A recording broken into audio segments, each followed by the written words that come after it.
दो ठग थे। दोनों के गांव अलग अलग थे, लेकिन दोनों के गांव के करीब एक कस्बा था जहां हर सप्ताह हाट लगता था।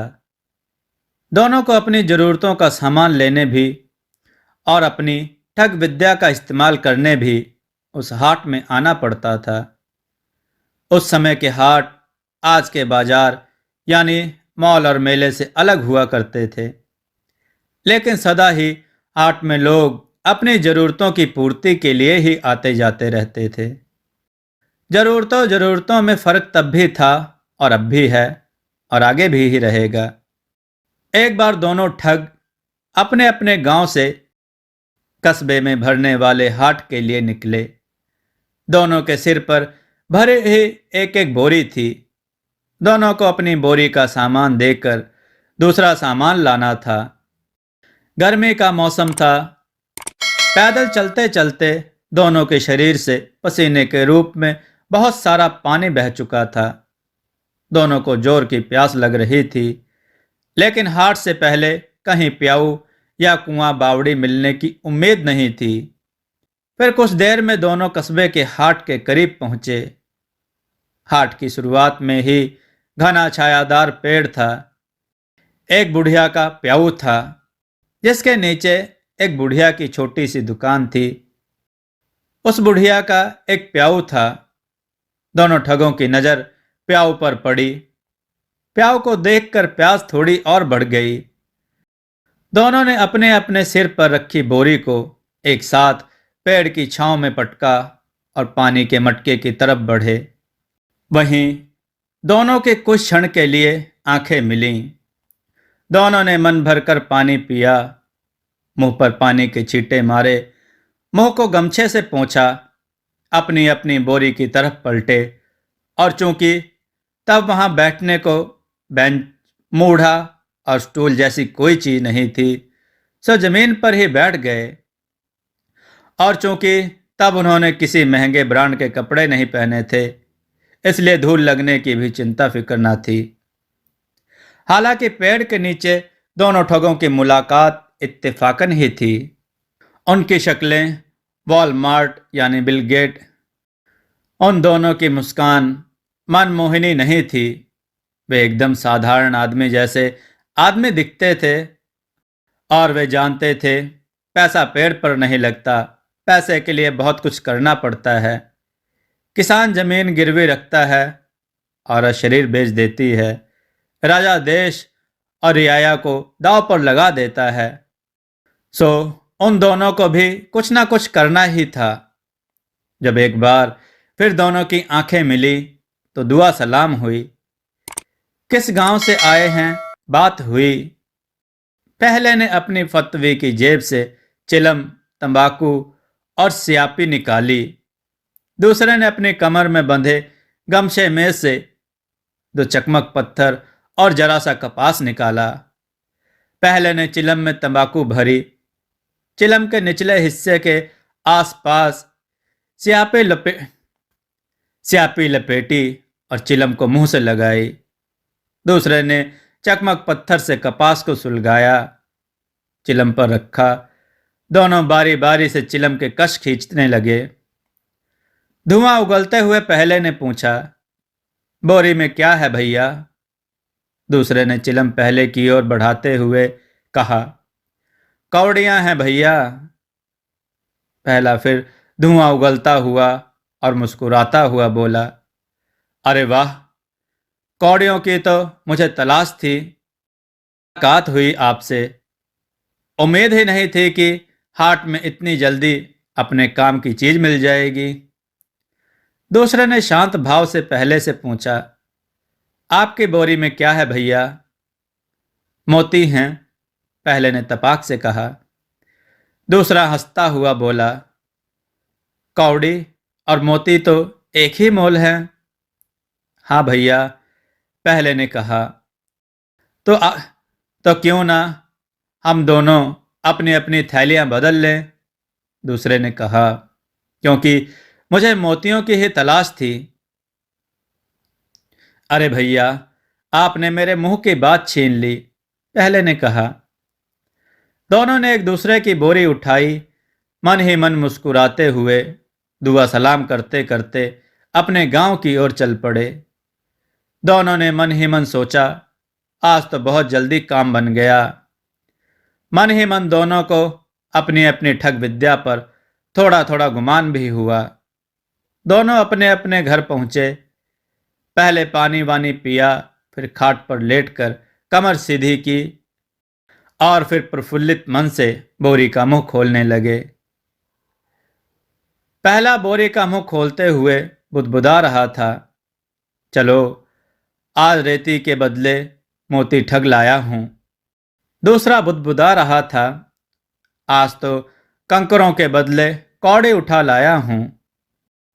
लेकिन जब बोरी के मुंह खुले तो पहले ने देखा कंकरे हैं, दूसरे ने देखा रेती है, और दोनों ठगे से महसूस करने लगे। फिर दोनों ठहाका मारकर हंसे। ठग से मिलाया ठग को बाहरे हाट। दोनों को अपने ठगाने पर मलाल नहीं हुआ। दोनों ने अपनी अपनी खाट पर लेटे लेटे लगभग एक साथ ही बात सोची, जो ठग को ले ठग, वह बहुत कुशल ठग। हम दोनों ने एक दूसरे को ठगा, अगर हम दोनों एक हो जाएं तो ठग ले जग। फिर तो जमीन पर दौड़े अपनी गाड़ी और आसमान में उड़े चील गाड़ी। दोनों एक दूसरे से मिलने को बेसब्र। कठिनाई से कटा हफ्ता। एक एक दिन बहुत मुश्किल से बीता। हाट के दिन पूरी राह चले तेज तेज कदम, पहुंचे उसी पेड़ के नीचे जिसके नीचे था प्याऊ। दोनों एक साथ बोले, वाह गुरु, खूब बनाया हमको आपने। फिर दोनों एक साथ खिलखिला उठे ऐसे, पेड़ से उड़े असंख्य पंखी पेड़ से उड़े असंख्य पंछी एक साथ जैसे। हाथ पर हाथ ठोकते पहला बोला, गुरु मिलकर काम करते हैं, खूब जमेगी जोड़ी। दूसरे ने भी हंसकर कहा, छीन ली भैया मुंह की बात, अब अपना ही होगा सब कुछ, क्या मोती और क्या कौड़ी। फिर कुछ सोचते हुए पूछा, पर भाई बताओ तो जरा, कहां से करे शुरुआत। पहला बेफिक्री से बोला, मेरी नजर में है एक बुढ़िया, यहां से कुछ दूर है उसका गांव। सुना है मैंने उसके बारे में कि बहुत मालदार है वह। सोने चांदी के बर्तन है उसके घर में, मोहरे रखने को घर में बनाया है तल घर। अगर ठग ले उसको फिर जिंदगी भर की चिंता किसको। दूसरा बेसब्री से बोला, बस बस और मत ललचाओ, बताओ चलना है किधर से। पहले ने कहा, खुशी से उगता है सूरज जिधर से। दोनों ठग चले भरते डग। सूरज के ढलते ढलते पहुंचे बुढ़िया के द्वार। द्वार पर की खटखट और लगाई पुकार। बुढ़िया ने ही खोले झटपट द्वार के पट, पर पहचानी नहीं वह दोनों ठग को। लेकिन ठगों की आंखें रह गई ठगी की ठगी, जब उन्होंने देखा बुढ़िया के गले में मोती और सोने की गलमणि, कानों में सोने की टोंटी, माथे पर बालों में सोने के बोर, बाजू में बाजू बंद, कमर में कमर बंद, पैरों में चांदी की कड़ियां और बदन पर कई मोटे मोटे जेवर लटालूम। बुढ़िया ने पूछा, कौन हो तुम और ऐसे देख क्यों रहे हो। तब पहला बात बनाता हुआ बोला, अरे बुआ, हमने तो तुम्हें पहली बार देखा तो हमारी आंखें फटी की फटी रह गई। क्या तो तेरे ठाठ बाट और क्या तेरा रुतबा, हमने देखते ही पहचान लिया तू ही है हमारी बुआ। हाँ बुआ, और तू तो हमें पहचान ही नहीं रही।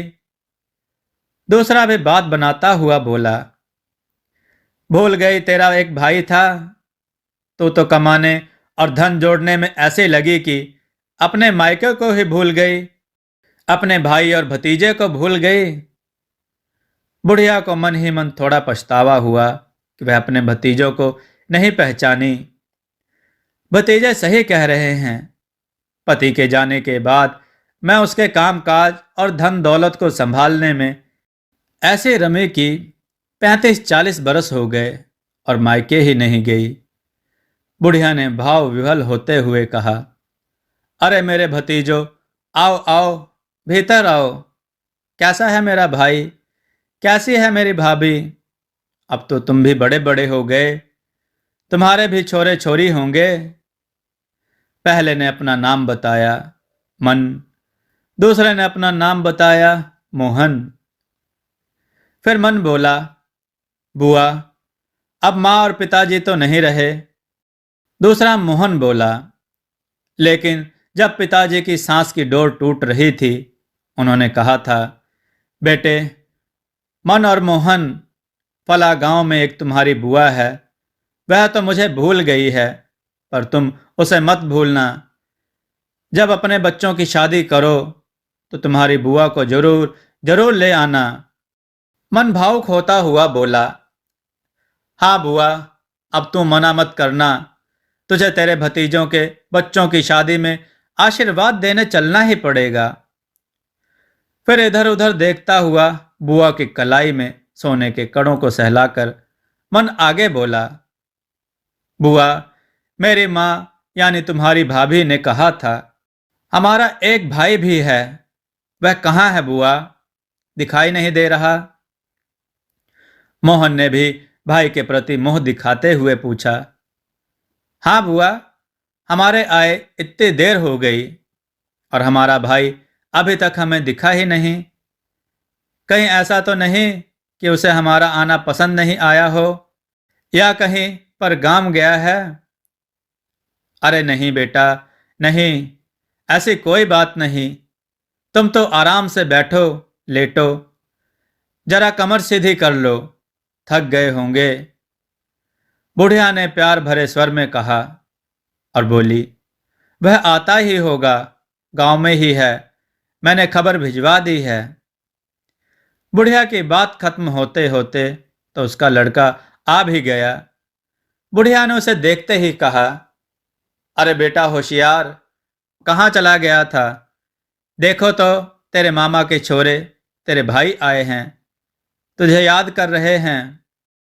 होशियार ने अपने भाइयों को देखा, बारी बारी से उनके गले मिला और अपने भाइयों से मिलकर बहुत खुश हुआ। ठगों ने बुढ़िया के बारे में समस्त जानकारी पहले ही जुटा ली थी। मसलन कहाँ मायका है, कौन भाई है, कब से मायके नहीं गई है, बुढ़िया का एक लड़का है, आदि आदि। अब तक वे उसी जानकारी के आधार पर अपने मकसद में ठीक ठीक सफल भी हो रहे थे। बुढ़िया के घर में मजे से आराम फरमा रहे थे। बुढ़िया ने उनके लिए बढ़िया पकवान बनाए।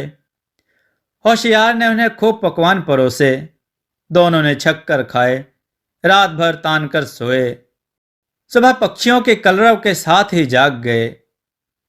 लोटाले दिशा फारिग हो गए। गमछा लेकर तीनों नहाने को बावड़ी की तरफ चल पड़े। तब बुढ़िया ने होशियार को घर में बुलाया। सोने की कटोरी में सरसों का तेल देती हुई बोली, ले बेटा, अपने भाइयों के नहाने से पहले मालिश करवा देना। होशियार ने कटोरी ली और फिर भाइयों के साथ चलने लगा। तीनों बावड़ी पर पहुंच गए। मन और मोहन ने आंखों ही आंखों में इशारे से बात की कि होशियार को थोड़ी देर अपने से अलग भेजा जाए। मन को पहले तरकीब सूझी और होशियार से बोला, भैया, ऐसा करो कि यह तेल की बाटकी तो मुझे दे दो, हम एक दूसरे की मालिश करते हैं। तब तक तुम मुझे नीम की एक टहनी तोड़कर ला दो, दांत भी तो साफ करने हैं अभी। मोहन ने देखा कि नीम का पेड़ तो पास ही है, डालियां भी ज्यादा ऊंचाई पर नहीं है। होशियार झट जाएगा, एक पतली टहनी चट से तोड़ेगा और पट से वापस आ जाएगा। होशियार जाने लगा तो मोहन ने कहा, भैया, दांत तो मैं भी साफ करूंगा, पर मुझे नीम बहुत कड़वा लगता है। मेरे लिए तो बबूल की टहनी लाना। होशियार नीम और बबूल की टहनी लेने चल पड़ा। वह नाम से ही नहीं, अकल से भी होशियार था। बबूल थोड़ा दूर दिख रहा था, इसलिए वह पहले सीधा बबूल के पास गया। एक पतली टहनी तोड़ी। जाते में होशियार की पीठ मन और मोहन की तरफ थी। वे दोनों बावड़ी पर क्या कर रहे हैं होशियार नहीं देख सका, पर उसे अंदाजा था कि कुछ देर तो एक दूसरे की मालिश करेंगे ही। मन और मोहन ने कुछ देर मालिश की भी। तब तक होशियार बबूल की टहनी तोड़कर पलट चुका था। अब वह नीम की तरफ बढ़ रहा था और कनखियों से मोहन और मन को देख रहा था। सोने की कटोरी अच्छी और बड़ी थी और उसमें बहुत सारा तेल था जो जल्दी खत्म नहीं होना था। कुछ तेल मन ने फटाफट अपने बदन पर चुपड़ा, कुछ तेल मोहन ने चुपड़ा। बाकी तेल को गारे में डोला और कटोरी को एक जगह चिन्हित कर जमीन में छुपा दिया। होशियार टहनियां ले वापस लौटा तो मोहन ने कहा, अरे भैया, क्या बताएं यार, तुम्हारे इधर के कौवे बहुत बदमाश हैं। मन ने कहा, हाँ देखो तो, मैं मोहन की पीठ पर तेल लगा रहा था, तब तक तो कौवा उधर दूर बैठा हुआ खोतर रहा था। मोहन ने मन की बात काटते हुए बात को आगे बढ़ाई, और जैसे ही मैं मन की पीठ पर तेल लगाने लगा, हम थोड़े इधर उधर की बातों में लग गए कि जाकर छोरों के ब्याह की क्या क्या तैयारियां करनी हैं। तब तक पलट कर देखा तो कौवा चोंच में कटोरी दबाए वो दूर ठेठ बादलों में उड़ता नजर आया। मन ने कहा, क्या बताएं भैया, हम देखकर दंग रह गए।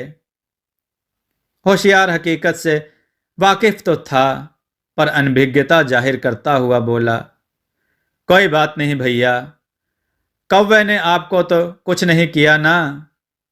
एक बार तो एक कौवा एक आदमी की आंख ले उड़ा था। एक बाटकी का क्या माजना भैया, बाटकी की कोई कमी नहीं घर में। आप कुशल हैं, ये अच्छी बात है। होशियार की बात सुन मन और मोहन की सर से पैर तक बदन में झुरझुरी दौड़ गई।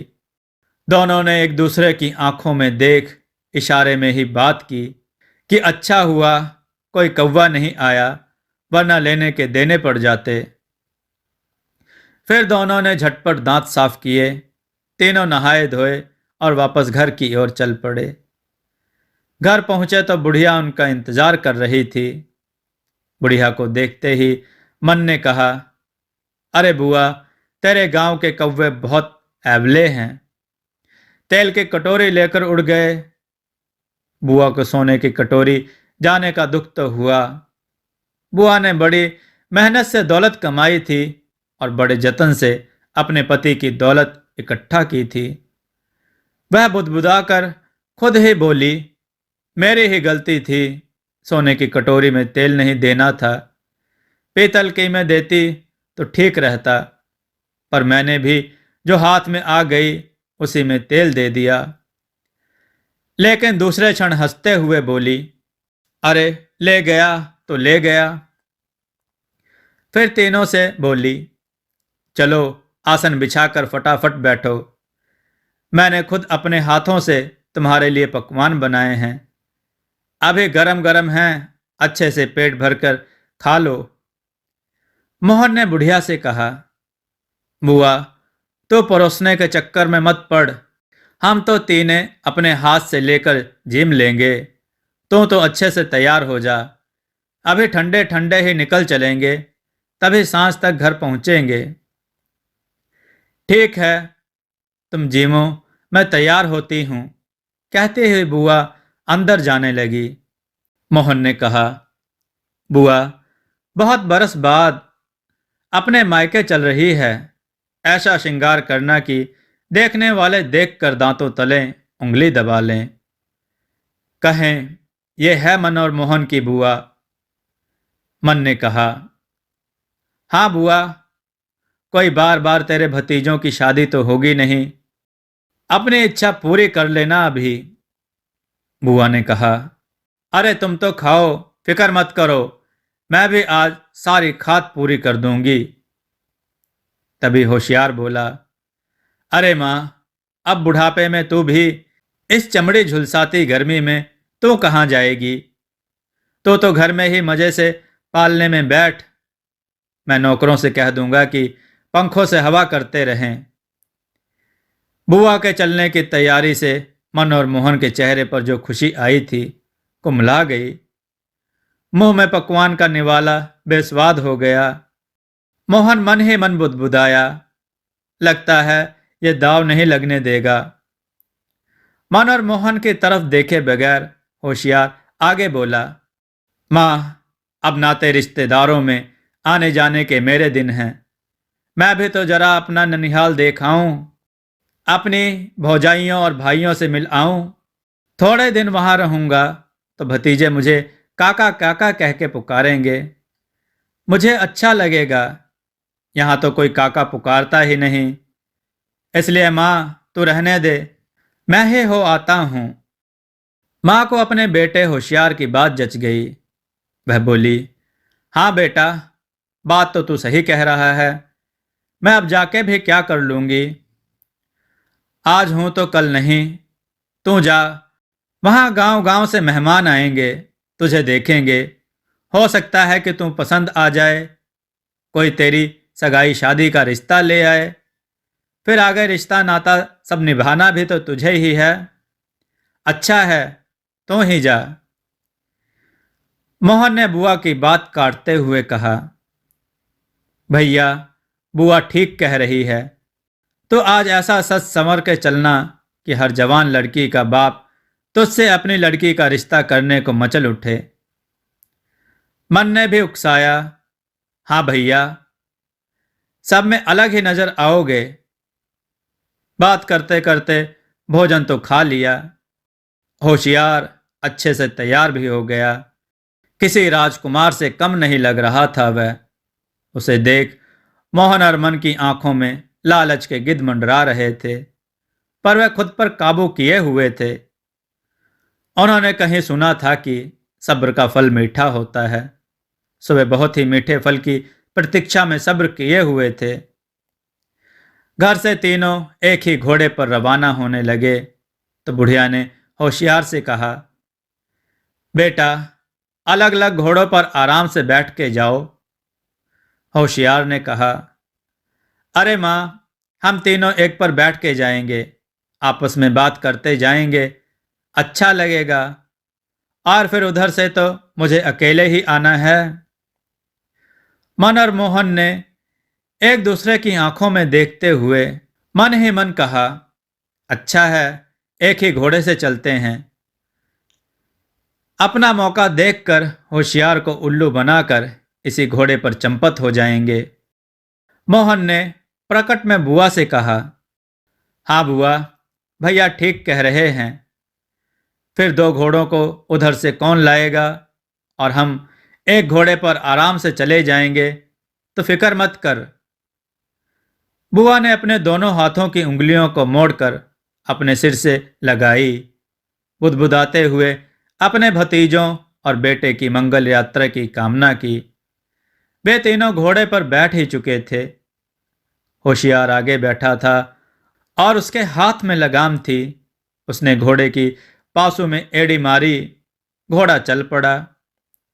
चलते चलते कुछ दूर निकल आए थे। दूर एक कस्बा नजर आ रहा था। दोपहर हो गई थी। सुबह खाए पकवान हजम हो चुके थे। पेट में भूख और होठों पर प्यास पसरने लगी थी। मन और मोहन ने एक दूसरे की तरफ देखा। आंखों ही आंखों में विचार किया कि यहीं कहीं रुकें, भोजन पानी करें और किसी तरह होशियार को उल्लू बना जेवर आदि ठग कर घोड़े पर निकले। ऐसे एक घोड़े पर तीन कहाँ तक चलेंगे इसके साथ? आंखों ही आंखों में दोनों में सहमति हो गई। फिर मन ने बोला, भैया होशियार, जरा भूख और प्यास लग रही है, क्यों न इस कस्बे में कुछ खा लें।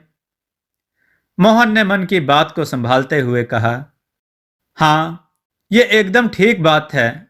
घोड़े को भी कुछ खिला पिला दें और थोड़ी देर सुस्ताने को छोड़ दें। भूख प्यास उसे भी लग रही होगी। होशियार ने बोला, जैसी आप लोगों की मर्जी। वो सामने कस्बा नजर आ रहा है, वहीं कुछ खा पी लेते हैं। वे कस्बे के और करीब पहुंचे। एक गहरे पेड़ को देख मोहन ने कहा, भैया होशियार, ये पेड़ घना छायादार है। ऐसा करते हैं कि यहीं रुक जाते हैं। आप कुछ देर छांव में आराम करो, तब तक मैं और मन घोड़े से जाकर खाने पीने का सामान बंधवा लाते हैं। फिर यहीं बैठकर खा लेंगे, कुछ देर आराम कर लेंगे और फिर चल पड़ेंगे।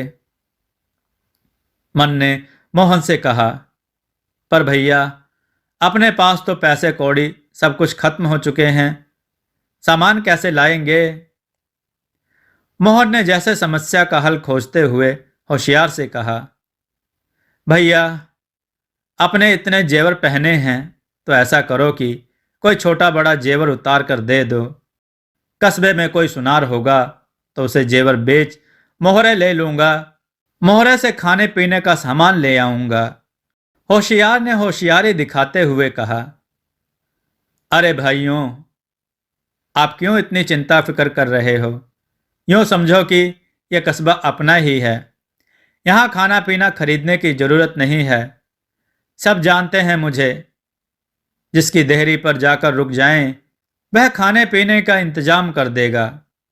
फिर होशियार उंगली से एक पेड़ की तरफ इशारा करता बोला, वो पेड़ दिख रहा है ना, हम वहां रुकेंगे।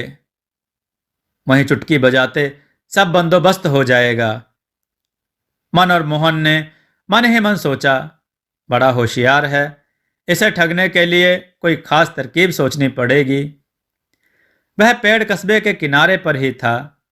उसकी छांव में होशियार ने घोड़ा रोका और मन और मोहन को उतार कर बोला, आप मजे से पेड़ के गोट में टिक कर बैठो, मैं आता हूं। मोहन को लगा कि यह चला तो नहीं जाएगा। अगर लौट कर नहीं आया तो पूरी मेहनत पर पानी फिर जाएगा। इसलिए मोहन ने पूछा, कहाँ जा रहे हो अकेले? भैया, मैं भी चलूं साथ? मैं सामान पकड़कर बैठ जाऊंगा। होशियार घोड़े से नीचे उतर आया। घोड़े को भी छांव में सुस्ताने को छोड़कर बोला, अरे नहीं भैया, आप यहीं रहो। यह घोड़ा भी यहीं सुस्ता लेगा थोड़ी देर। वो सामने एक बड़ा सा घर दिख रहा है ना, मैं वहीं जा रहा हूं। उस सेठ से मेरी अच्छी पहचान है। अपने खाने पीने का प्रबंध करके आता हूं। 2 कदम ही तो हैं, पैदल ही चला जाता हूं। मन और मोहन को भरोसा हो गया कि चुपचाप भागेगा नहीं, और भाग भी गया तो घोड़ा तो अपने पास ही है। भागते भूत की लंगोटी ही भली, घोड़े से ही संतोष कर लेंगे। मन ने कहा, जाओ, हो आओ भैया, हम यहीं बैठते हैं थोड़ी देर तक। होशियार सेठ के घर गया। सेठ से दुआ सलाम की। सेठ ने उसे बहुत सारे जेवर पहना देखा तो सोचा, कोई अच्छे घर का युवक जान पड़ता है। होशियार ने पानी वानी पीने के बाद कहा, सेठ जी, आपके घर के सामने कुछ दूरी पर वह जो पेड़ है, वहां मेरे 2 हट्टे कट्टे मजदूर बैठे हैं। दरअसल मैं उनको बेचने आया हूं। मेरे पास अब कोई काम नहीं है। वे खा खा कर हट्टे कट्टे हो रहे हैं। सोचा आपके पास काम होगा, आपको मजदूर की जरूरत होगी, तो मैं आपके पास चला आया। सेठ ने कहा, यह तो तुमने बहुत अच्छा किया बेटा। बताओ कितनी मोहरों में बेचोगे? होशियार ने कहा, 25-30 हजार से कम के तो नहीं होंगे। दोनों मेहनती हैं और रात दिन काम कर सकते हैं। पर आपसे क्या कहूं, आप बड़े हैं, आपने दुनिया देखी है। आप जो देंगे रख लूंगा। वैसे भी अब मुझे उनकी जरूरत ना रह गई है। सेठ उठा और बोला, जरा मुझे उन्हें एक झलक देख तो लेने दो। तुम कह रहे हो वैसे ही है कि नहीं? युवक भी उठा और दोनों घर के दरवाजे की तरफ बढ़े। दरवाजे में से ही खड़े खड़े उन्होंने मनोहर की तरफ देखा। सेठ ने देखा कि मजदूर वाकई हट्टे कट्टे नजर आ रहे हैं। 25-30 हजार मोहरों के तो होंगे ही। अच्छा हुआ यह इन्हें मेरे पास ले आया। वापस भीतर आए और सेठ ने होशियार से कहा, बेटा 20,000 मोहरे दे सकता हूं मजदूरों के बदले। होशियार ने कहा, सेठ जी आप मोहरे गिनकर एक थैली में रख दो। मैं जब तक अपना घोड़ा लाता हूं उन्हें भी बता दूंगा कि थोड़ी देर छांव में सुस्ताने के बाद आपके पास काम पर आ जाएंगे। अच्छी बात है, सेठ ने कहा और मन के किसी कोने में पड़ी आशंका के तहत पूछा, पर वे काम तो करेंगे ना? होशियार ने कहा, सेठ जी मन में कोई आशंका हो तो मैं घोड़ा लेने जा रहा हूं, उन्हें जाकर पूरी बात बताता हूं, फिर आप यहीं से हाथ हिलाकर पूछ लेना कि दोनों काम करेंगे कि नहीं। होशियार पेड़ की छांव में पहुंचा। मन और मोहन तो ठंडी छांव में मजे से झपकी ले रहे थे। होशियार ने उन्हें जगाकर कहा, वह दरवाजे में खड़े सेठ जी पूछ रहे हैं, खाना दोनों ही खाओगे ना? वैसे बनवाएंगे। मन और मोहन ने इधर से सेठ जी की तरफ हाथ हिलाकर दोनों का इशारा किया। सेठ जी ने इशारे से कहा, ठीक है, रुको थोड़ी देर। सेठ भीतर गया, मोहरे गिनकर एक थैली में रखने लगा। साथ ही साथ उसके मन में चल रहा था, युवक की जगह कोई और होता तो मजदूरों को इतना सस्ते नहीं बेचता। एक एक मजदूर कम से कम 15-15 हजार का है। इधर होशियार ने मन और मोहन से कहा, सेठ बड़ा भला आदमी है। जब मैंने कहा कि हम भोजन करेंगे तो गदगद भाव से बोला, आपका घर है, लेकिन फिर थोड़ा संकोच में बोला, पर मैं बूढ़ा, अब कस्बे में कैसे जाऊं? अभी कोई नौकर चाकर भी नहीं, किसे भेजूं? मैंने पूछा, क्या बात है सेठ, मुझे कहो, मैं तो तुम्हारे बेटे जैसा हूं। सेठ बोला, मैं आप लोगों के लिए भोजन बनवाता हूं, तब तक तुम जाकर कस्बे के चौक में से कुछ मिठाइयां ले आओ। खाने के साथ मिठाइयां ना हो तो मजा नहीं आता। फिर तुम तो घर के आदमी हो, पर तुम्हारे भाइयों की सेवा का मौका कब मिलेगा? सेठ की बात सुन मैं अपने आप को रोक नहीं सका। मैंने कहा, आप चिंता मत करो, मैं अभी घोड़े पर सवार होकर जाता हूं और मिठाइयां लेकर आता हूं। मन और मोहन ने एक दूसरे की तरफ देखा। एक क्षण तो दोनों की आंखों से यह भाव आया कि हम कैसे ठग हैं, कितने भोले और भले इंसानों को ठगते हैं। फिर मन ने होशियार से कहा, हाँ हाँ भैया, जाओ आप मिठाइयाँ ले आओ। सेठ को बोलना कोई छोटा मोटा काम हो तो हमें भी कहें, हम कर देंगे। होशियार घोड़े पर सवार हो सेठ के घर गया। सेठ 20,000 मोहरे गिनकर थैली में भरकर दरवाजे पर ही खड़ा था। होशियार ने मोहरे ली और सेठ से कहा, सेठ वे दोनों कह रहे हैं कि हमें काम करे बहुत दिन हो गए हैं, काम करने को हमारे हाथ मचल रहे हैं, जल्दी कोई काम बताओ। अगर कोई छोटा मोटा काम हो तो आज ही से करवाना शुरू कर दो। सेठ का पाला अब तक कामचोर मजदूरों से पड़ा था। पहली बार ऐसे मजदूर देख रहा था जो काम करने को छटपटा रहे थे। उसने फिर अपनी तसल्ली और होशियार की बात की पुष्टि के लिए जोर से चिल्लाकर पूछा, काम करोगे? मन और मोहन ने एक दूसरे की तरफ देखा और फिर एक साथ बोले, हाँ करेंगे। और मोहन वहीं का वहीं बुदबुदाया, कितनी बार पूछेंगे? सेठ गदगद हो गया, हाथ के इशारे से कहा, अभी रुको वहीं, काम बताता हूं। फिर होशियार को कहा, जाओ बेटा, तुम्हारा भला हो, तुमने बड़े भले और मेहनती मजदूर मुझे दिए हैं। होशियार ने भी आखिरी राम राम की और घोड़े को एड़ी मारी। घोड़ा चल पड़ा। कस्बे से गुजरते हुए एक बड़ी भव्य मिठाई की दुकान पर होशियार की नजर पड़ी। दुकान में कई तरह की मिठाइयां रखी थी। होशियार ने घोड़ा रोका और दुकान पर गया। दुकान पर एक 15-16 बरस का लड़का बैठा था। वह दुकानदार का ही लड़का था। होशियार ने लड़के से मिठाइयां मांगी। लड़के ने एक दोने में उसे मिठाइयां दी। एक दोना मिठाई खाने के बाद होशियार ने दूसरी तरफ की मिठाई मांगी। मिठाई इतनी स्वादिष्ट थी कि खाने से उसका मन ही नहीं भर रहा था। उसने फिर तीसरी तरह की मिठाई मांगी तो लड़का बोला, भैया, आप मिठाई खाते जा रहे हो तो पैसे भी तो दो। होशियार ने छोरे की तरफ देखा और सोचा, लड़का बोली बाणी और पहनावे से नौकर नहीं लगता है, हो ना हो दुकान के सेठ का छोरा है। अपने ख्याल की पुष्टि के लिए होशियार ने पूछा, तुम सेठ के बेटे हो ना? हाँ, लड़के ने कहा। पर उससे क्या, आप मिठाइयों के पैसे दो।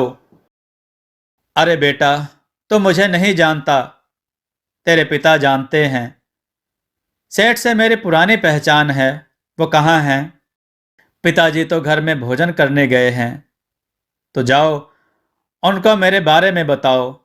मेरा नाम चींटा है। तुम सेठ से कहना दुकान पर चींटा आया है। चींटा मिठाई खा रहा है, उससे पैसे लेना है कि नहीं। छोरा घर में गया। उसके पिता ने रोटी का निवाला मुंह में धरा ही था। वह बोला, पिताजी, दुकान पर एक चींटा आया है, मिठाई खा रहा है, उससे पैसे लेना है कि नहीं। दुकान के सेठ ने अपना सर ठोक लिया, बुदबुदाया, अच्छी बेवकूफ़ औलाद पल्ले पड़ी है, ये आगे क्या निहाल करेगी। और बेटे से बोला, अरे मूर्ख, चींटा भी कभी पैसे देता है क्या? और कितनी मिठाई खाएगा, खा लेने दे। मिठाई की दुकान में चींटा नहीं आएगा तो फिर कौन आएगा? जा दुकान पर बैठ, मैं भोजन करके आ रहा हूँ। सेठ का छोरा उधर गया। इधर होशियार ने अपनी झोली में भी तरह तरह की मिठाइयाँ भरने लगा। छोरा वापस आया, तब तक वह वापस शांत खड़ा हो गया। छोरा आते ही बोला, अरे भैया, पिताजी आपको जानते हैं, उन्होंने पैसे लेने से मना किया है। आप और खा लो जो खाना है, बताओ क्या दूं? होशियार ने कहा, नहीं बस, मेरा हो गया। सेठ से राम राम कहना, मैं अब जाता हूं। होशियार घोड़े पर सवार हुआ, एड़ी मारी। घोड़ा कस्बे से बाहर ले जाने वाले रास्ते पर चल पड़ा। उधर पेड़ के नीचे मन और मोहन के पास वह सेठ एक गैंती और एक खुरपी लेकर पहुंचा। मन को गैंती देकर बोला, तुम घर के पीछे जरा एक गड्ढा खोद दो।